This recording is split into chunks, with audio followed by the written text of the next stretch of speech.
또 사고와 질병이 이창궐한 세상 중에서 하나님께서 우리의 생명과 건강을 지켜주셨다가 이렇게 안식일에 주의 앞에 나와 예배 드릴 수 있는 거 얼마나 큰 특권인지 모르겠습니다. 제림마을 뉴스에 나온 걸 보니까 강원도 산불로 여러 가지 그 주택을 다 이렇게 불타서 잃고 했던 우리 교회 성도들이 안식일에 예배 드리면서 행복한 안식일입니다 하는데 눈물이 나왔다고 그런 기사를 읽었습니다.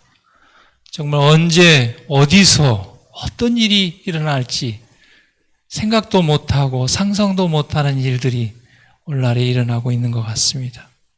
그럴지라도 하나님께서 우리와 함께 하시고 우리를 지켜보아하신다고 생각할 때 감사하고 또 그런 와중에서도 하나님의 교회와 성도들이 더 어려운 이웃을 위해서 있는 것을 나누고 봉사하는 것이 얼마나 큰 기쁨입니까?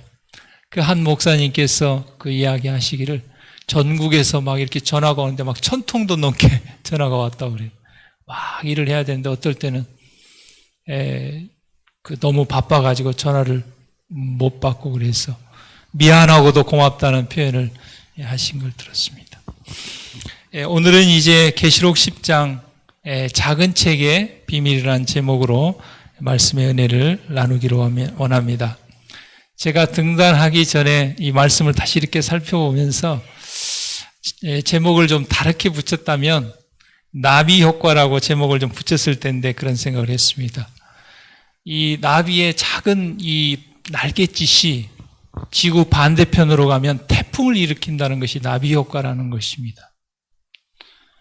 성경의 작은 책 다니엘서의 다니엘 8장 14절에 작은 한 구절이 엄청난 재림운동을 일으키고 오늘날 제7일 안식 예수처럼 남은 교회가 탄생한 이 놀라운 역사들을 생각할 때 비록 작은 책이고 성경 말씀 한 절 한마디지만 그 효과는 나비 효과 이상의 엄청난 그런 능력과 영향력과 파괴력이 있는 것 같습니다. 1866년 8월 미국 상선 제너럴 셔먼호가 대동강 유역에 나타나서 통상을 요구했습니다. 그러나 조선은 그에 응하지 않고 대포를 쏘며 응하지 않자 제너럴 셔먼호가 대포를 쏘며 행패를 부리는 일이 일어났습니다. 그때 평안감사가 유황과 건초 더미를 가득 실은 작은 배들을 불을 붙여가지고 셔먼호에 충돌시켜가지고 불태워서 선원 24명 전원이 죽게 된 일이 일어났습니다.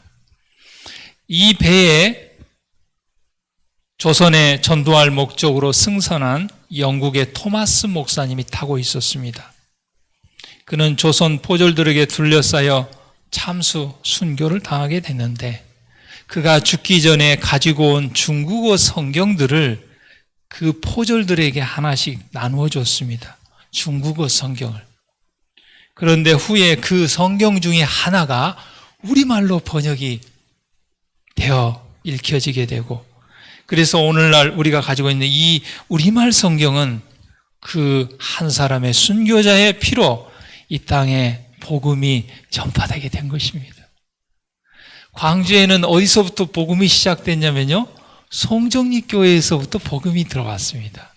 왜냐하면 아주 옛날에는 이 서해안을 중심으로 해서 철도가 발달했기 때문에 일제시대에 그 김제나 있던 평야에 그 쌀들을 수탈해 갔거든요. 그래서 그쪽에 이 교통이 발달했는데 그 축선을 따라서 송정리의 복음이 맨 처음에 들어왔고 광주중앙교회에 세워지고 광주중앙교회를 통해서 광주 전역에 지금 20, 30여 개의 교회가 들어오게 된 것입니다. 어떤 한 사람의 문서 전도에 의해서 이렇게 복음이 들어오게 된 것이죠. 글리 박사는 성경에 대해서 이렇게 이야기했습니다. 성경은 다른 어떤 책보다도 뛰어나다. 마치 강물이 한 방울의 물보다 뛰어난 같이 태산이 한 줌의 모래보다 뛰어난 같이 성경은 순례자들의 얼굴을 시원케 하는 샘물이 되고 온 세상의 성도들이 마음의 안식을 취하는 베개가 되고 노예의 쇠사슬을 끊어주며 고통을 제하여 주며 죽음의 독침을 제하여 주며 무덤의 슬픔을 제하여 주며 영원하고 확실한 소망을 안겨주는 책이다 그랬습니다. 한 그 예화에 보면 식인종에게 한 사람이 잡혔는데 그 식인종이 하나님을 믿게 됐어요. 복음이 들어가서 누군가 순교자가 있었겠죠. 그런데 그 잡혀온 그 외부 사람이 이 식인종, 전에 식인종이었죠. 하나님을 믿기 전에. 하나님을 믿는 것에 대해서 좀 무시하는 투로 했을 때 그 식인종 추장이 이렇게 얘기했습니다. 내가 하나님을 믿지 않고 이 성경을 믿지 않았다면 당신은 진작 나한테 잡혀먹어 죽었을 것이라고. 그래도 내가 식인종이었다가 하나님을 믿고 성경을 믿어서 당신이 지금 이렇게 산 것이라고. 성경은 이렇게 식인종을 사람을 사랑하는 사람으로 변화시키는 노예의 쇠사슬을 끊어주는, 아브라함 링컨은 남부 전쟁을 왜 일으켰고 어떻게 그랬습니까? 성경을 믿고 하나님을 믿으니 노예는 안 맞는 거예요. 하나님 사상, 예수님 정신과 맞지 않고 성경에도 맞지 않는 것입니다. 그래서 그는 그의 목숨을 걸고 노예 해방을 위해서 남북 전쟁을 일으킬 수밖에 없었던 것이죠. 루터는 로마서 1장 17절 오직 의인은 믿음으로 말미암아 살리라는 그 한 말씀으로 종교 개혁을 일으켰고 그 작은 불꽃이 오늘날 개신교를 탄생하게 한 것입니다. 계시록 10장 1절부터 3절에 있는 말씀을 보면은요, 내가 또 보니 힘센 다른 천사가 구름을 입고 하늘에서 내려왔다고 그랬습니다. 이 구름과 함께 등장하는 사람은 예수님입니다.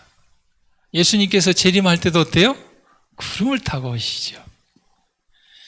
그리고 머리에는 무지개가 있고 또 그 얼굴은 해 같고 그 발은 불기둥 같으며 구름, 무지개, 해, 불기둥 이런 용어들이 등장할 때는 다 그 예수님의 모습을 표현할 때 이렇게 등장하는 단어들입니다. 그 손에 펴놓인 작은 책을 들고 있다고 그랬습니다. 오늘 계시록 10장에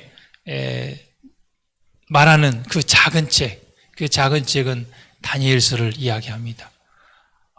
구약의 예언서 중에 다니엘서와 신약의 예언서 중에 계시록이 짝 한 짝 아닙니까? 그 오른발은 바다를 밟고 왼발은 땅을 밟고 사자의 부르짖는 것까지 큰 소리로 외치니 외칠 때 7 의뢰가 그 소리를 바라더라 그랬습니다.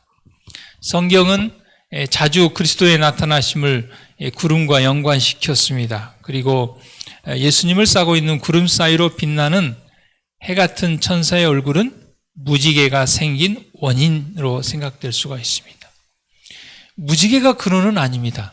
해같이 빛나는 예수 그리스도의 얼굴이 무지개를 낳는 근원인 것이죠.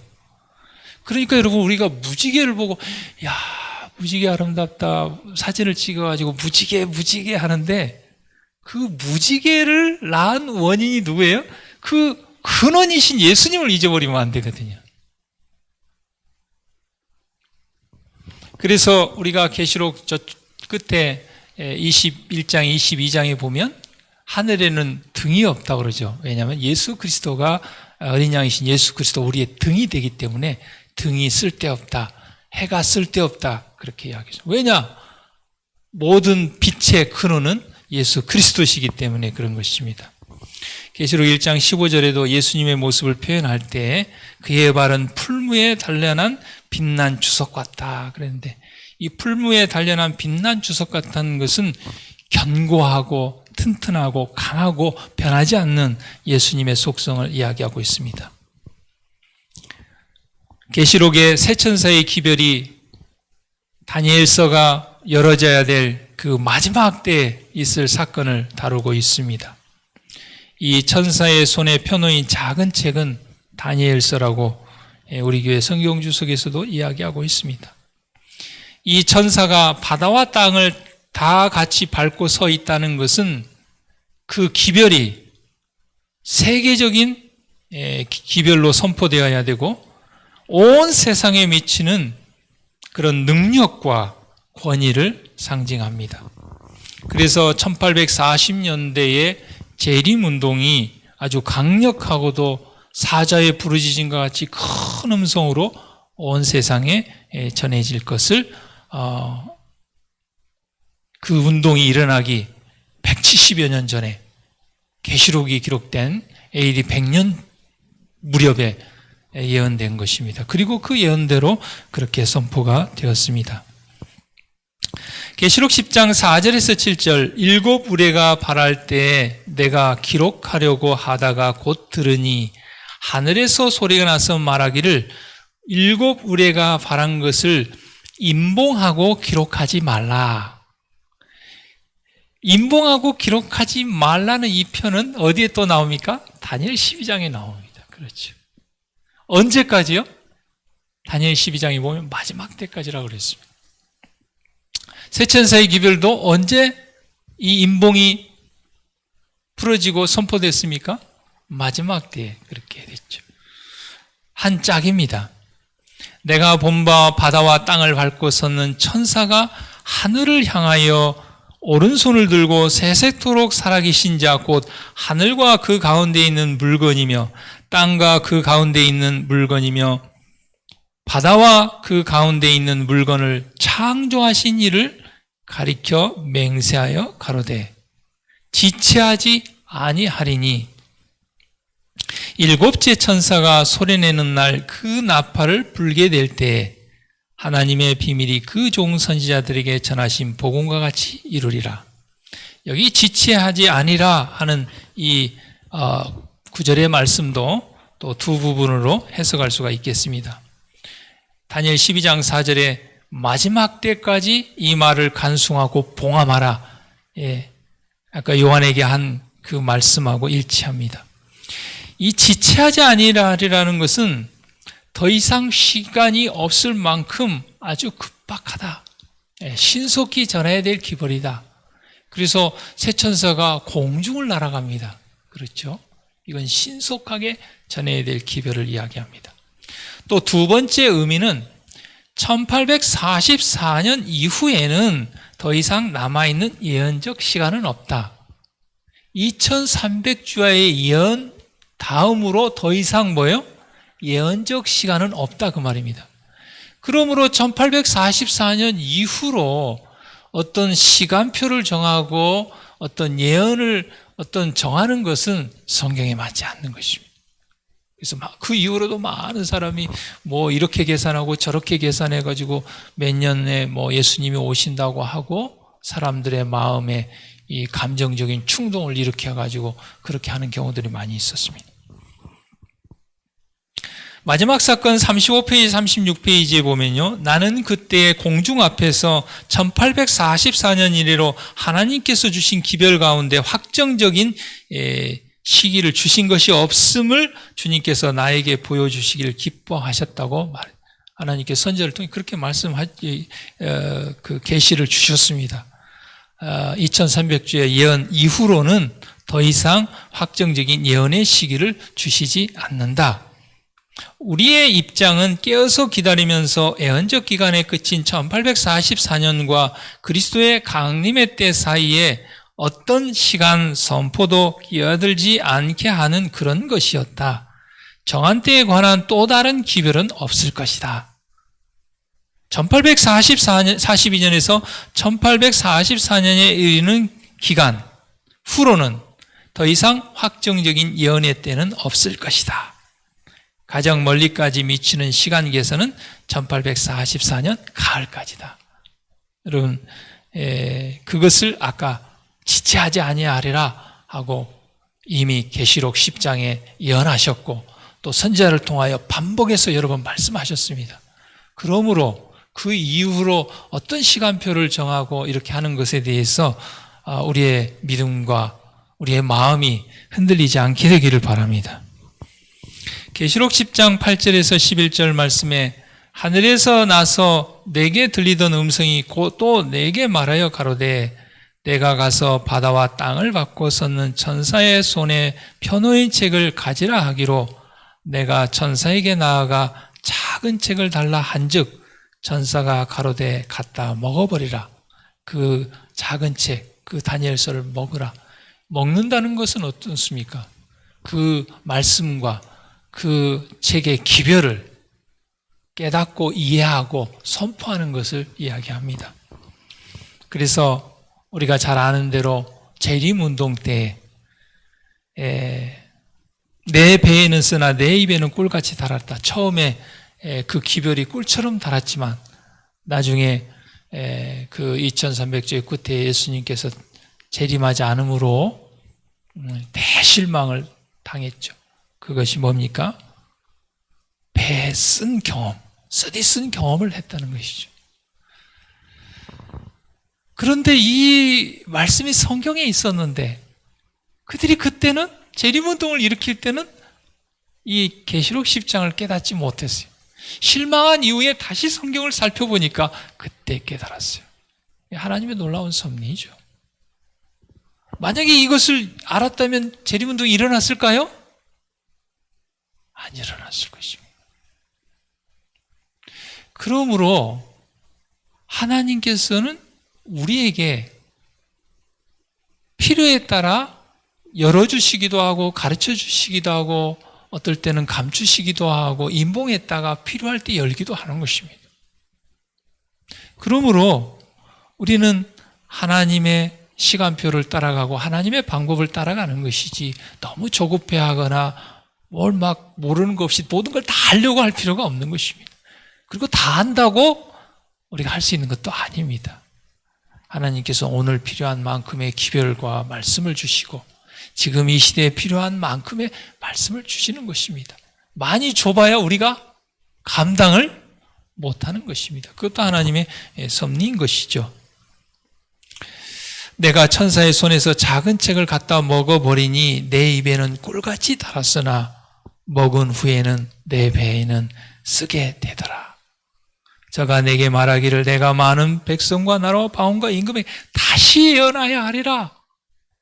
그래서 그들이 다시 성경을 연구하고 예언해서 성소에 관한 기별을 연구해서 2300주를 다시 해석해 보니 그 연도는 맞았으나 그 끝이 예수님의 재림이 아니고 예수님께서 성소 봉사를 마치고 지성소 봉사로 들어가는 대속죄 봉사와 재림전 심판, 조산 심판의 기별을 다시 깨닫고 그래서 그 기별을 다시 선포하고 또 이 교회가 마지막 교회가 탄생하게 된 것입니다. 이러한 모든 재림운동과 이 진리교회 남은 교회가 탄생하고 여기까지 이른 모든 역사의 시발점이 어디서 시작됐어요? 성경 66권 중에 작은 책인 다니엘서의 다니엘 8장 14절부터 시작됐습니다. 2300주야까지니 그때의 성소가 정결하게 함을 입으리라. 하나님께서 윌리엄 물러를 필요하셔서 윌리엄 밀러를 통해서 이 말씀을 몇 년을 거쳐서 연구하고 성경 전체를 살펴보다가 재림운동이 일어나게 된 것입니다. 그래서 말씀을 먹는다는 것은 말씀을 깊이 이해하고 해석하고 전파하는 것을 이야기하고 1840년에서 1844년까지 재림 신자들의 그 경험을 표상하고 있습니다.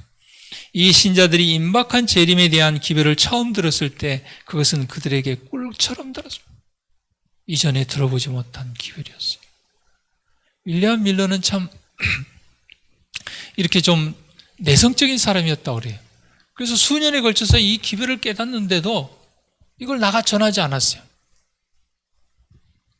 그러나 성령께서는 그의 마음에 계속 그걸 나가 전하라고 하는데 그래서 너무 힘들어가지고 하나님 제 성적으로 나가 전할 수 없는데 누군가 이 기별을 듣기를 원한다면 제가 가서 전하겠습니다 하고 기도하자마자 노크 소리가 들려서 문을 열어보니 인접한 교회의 장로님이 찾아와서 우리 교회 목사님이 이번 주에 출타하게 되었는데 장신이 성경을 깊이 연구하고 깨달아 안다고 하는데 이번에 우리 교회 와서 그 깨달은 말씀을 좀 전해달라고 그렇게 해서 윌리엄 밀러로부터 시작된 재림운동이 정말 초교파적인 10만 명의 재림신자에 의해서 재림운동이 일어난 것입니다. 그래서 처음에는 정말 꿀처럼 달았습니다. 정말 놀라운 기별, 예언이 정확하게 들어맞고 정말 계산적으로도 다 여러 가지 다시 계산하고 다시 검색하고 다시 계산해도 정확하게. 그래서 그들은 그들의 생애를 다 하나님께 드렸습니다. 모든 재산을 다 떨어서 전도지를 사고, 그래서 가을 이후 추수를 하지 않고 그랬는데 그때 하루 종일 동틀 때부터 해가 지고 그 밤이 12시가 올 때까지 예수님 재림하지 않자 그들은 정말 표현할 수 없는 그의 일생에 가장 쓰디쓴 그런 대실망의 경험을 했다고 고백을 했습니다. 다니엘 8장 14절에 2300자여 가더니 그때 성소가 정결함에 함을 입으리라. 이것을 다니엘 9장의 그 기산점이 성전을 예루살렘 성전을 중건하라는 영이 날 때부터 BC 457년부터 계산했을 때 AD 1844년 10월 22일 그 가을로 돼서 이 기별을 통하여 놀라운 기별이 선포되고 재림운동이 일어났습니다. 1844년 10월 22일에 새날이 밝아오자 뉴욕주 로우햄프턴, 이 부분은 우리 교회의 재림교회사의 부분에서 제가 이 캡처를 한 것입니다. 밀러주의자들은 밀러의 자택 밖에 있는 승천의 바위라고 일컬어지는 단풍나무 숲으로 모여들었습니다.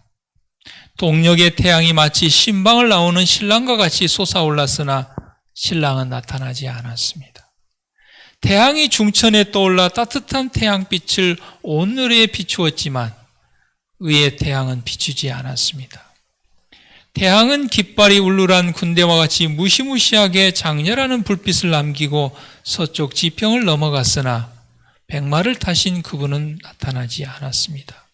밤 시간은 지루하게 지나 정적이 깔린 밀러의 집 괴종이 밤 12시를 때렸습니다. 그때 감리교회 출신의 하이람 에디슨은 이날의 실망을 다음과 같이 회고했습니다. 우리는 밤 12시가 될 때까지 주님을 기다렸다. 그러나 그날은 그대로 지나갔고 우리의 실망만이 확실해졌다. 이전에 한 번도 경험치 못했던 서러움이 전신에 몰려왔다. 이 지상의 친구들을 모두 잃는다 해도 이렇게 서러울 수는 없었다. 우리는 동이 틀 때까지 울고 또 울었다. 12시 개종 시계가 울고부터 아침 동 틀 때까지 계속 얼마나 그 소망과 기대와 그들의 헌신이 다 들어갔으면 정말 얼마나 그 실망이 컸으면 밤새도록 새벽 동이 틀 때까지 그들이 울었다고 그랬습니다. 나는 속으로 이렇게 말했다.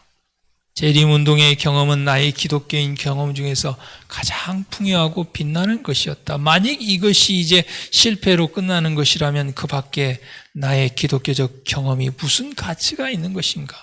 성경의 실패가 증명된 것인가? 하나님은 결국 존재하시지 않은 것인가? 하늘도 금도성도 낙원도 존재하지 않는 것인가? 성경 이야기는 하나의 우화일 뿐인가? 이런 것들을 기대했던 우리들의 가장 소중한 소망에는 아무런 실제성이 없었는가? 이렇듯 우리의 아끼는 소망이 허물어지고 만 것이라면 얼마나 애통한 일이랴. 그래서 정말 실망한 사람들은 아예 교회를 떠나갔습니다. 아니, 하나님을 아예 떠나가 버렸습니다. 어떤 사람들은 다시 나왔던 교회로 돌아간 사람도 있었습니다. 어떤 사람들은 오히려 반대편에 서서 조롱하고 조소하고 내가 그럴 줄 알았다 이러면서 조금 전에까지만 해도 같은 편이었는데 오히려 조소하는 자가 되었습니다. 그런데 그 대실망의 와중에도 밤새 울었던 그 사람들 중에도 일부 작은 무리가 남아서 계시록 10장 11절의 예언의 말씀처럼 다시 예언하여야 하리라 이 말씀으로 다시 위로를 받고 그들이 용기를 얻고 다시 성서의 기별을 연구하고 그래서 흩어져 있던 각 교회에 흩어져 있던 진리가 하나로 묶어지고 회복되었습니다. 그리고 1860년 교회가 조직되고 하나님의 남은 교회 계시록 12장에 예언된 교회 하나님의 계명을 지키며 예수의 증거를 가진 미국 신대륙 땅에서부터 올라온 그 나라에서 탄생하는 성경에 예언된 교회 개신교의 여러 교파 중에 한 교파가 아니고 성경에 예언된 한 교회 남은 교회입니다. 이 마지막 싸움을 마칠 교회가 탄생한 것입니다. 다니엘 8장 14절로 재림운동이 일어난 것처럼 계시록 10장 11절에 다시 예언하리라 하는 이 한 말씀으로 이 남은 교회가 다시 조직되고 탄생하고 올라우리에게까지 이른 것입니다. 작은 책 하나, 그게 하나의 작은 나비의 날개짓이 지구 반대편에 태풍을 일으키는 것 이상의 놀라운 역사가 일어난 것이죠. 제가 군대 3년을 마치고 1년을 앞두고 참 진로를 위하여 많이 기도하다가 결국 정말 결심을 하고 신학대학원에 이제 들어가서 목회를 하기로 결심하고 신학대학원 시험을 치고 왔는데 그 여러 사람들이 하는 말이 많이 떨어질 것이다 그런 말을 들었어요. 참 제 마음에 내가 1년 동안 기도해가지고 나의 인생의 진로를 바꾸고 신학대학원에 들어가서 공부하기로 결심하고 목회를 하기로 어렵게 결심을 했는데 이 시험에 떨어진다면 그럼 어떻게 되지? 나의 인생은 또 어떻게 될까? 깜깜한 어둠이 이렇게 임하는 거예요.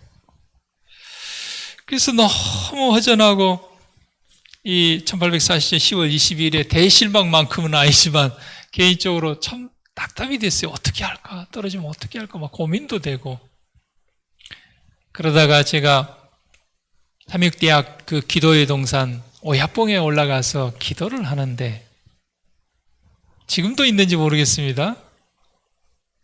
김대선 전사님 지금도 거기에 그 나무판으로 돼가지고 마태복음 6장 33절이 있습니까? 네? 그 오야봉 기도의 동산에 있어요.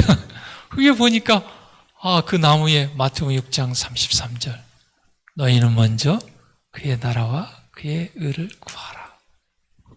그 말씀을 다 그런데 마음에 평안이 밀려오는 거예요.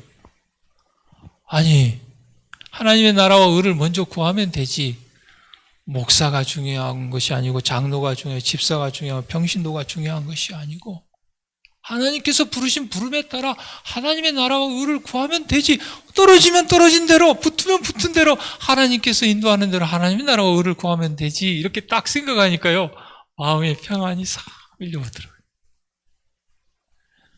우리에게 소망을 주고 우리의 길을 인도하고 우리에게 평안을 주고 하는 것은 어떤 사람의 위로나 어떤 위대한 사람의 그런 업적이나 어떤 돈으로 하는 것이 아닙니다. 하나님의 생명의 말씀, 살아있는 말씀이 놀라운 이런 역사를 이루는 것입니다. 우리는 오늘 계시록 10장을 연구하면서 우리에게도 성경의 수많은 책과 말씀 중에 한 성경 말씀이 우리의 삶을 우리의 교회를, 우리의 가정을 부흥시키고 개혁하는 그 말씀의 능력을 경험하고 체험하는 우리 모두가 되기를 간절히 바랍니다. 기도하겠습니다. 하늘에 계신 하나님, 성경의 작은 책